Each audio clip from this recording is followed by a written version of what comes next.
പതിവ് തെറ്റാതെ ഖമർ ഷെയ്ഖ് എത്തുന്നു നരേന്ദ്രമോദിയെ കാണാനായി. കഴിഞ്ഞ 3 പതിറ്റാണ്ട്, കൃത്യമായി പറഞ്ഞാൽ 30 വർഷമായി രക്ഷാബന്ധന് പതിവായി എത്തുകയും പ്രധാനമന്ത്രി നരേന്ദ്രമോദിയുടെ കൈകളിൽ രാഖി ബന്ധിക്കുകയും ചെയ്യുന്ന പാകിസ്ഥാൻ കറാച്ചി സ്വദേശിനിയാണ് ഖമർ ഷെയ്ഖ്. ഈ കോവിഡ് കാലത്ത് മാത്രമാണ് ഇതിന് ഒരു തടസ്സം വന്നത്.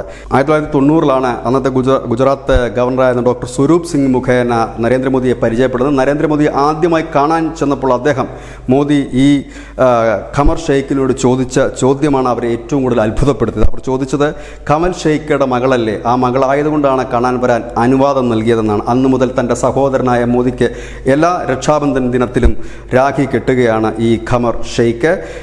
ഏതായാലും ആഗസ്റ്റ് 19-നാണ് രാജ്യവ്യാപകമായി തന്നെ ഈ ഒരു വലിയ ആഘോഷമായി തന്നെ രക്ഷാബന്ധൻ ആഘോഷിക്കുന്നത്. ഏതായാലും പതിവ് തെറ്റാതെ സഹോദരിയെത്തി പാകിസ്ഥാൻ രാഖിയുമായി. ഈ രാഖി അവർ സ്വന്തമായി തന്നെ നെയ്തെടുക്കുന്ന ഒന്നുകൂടിയാണ്. News desk Malayalam.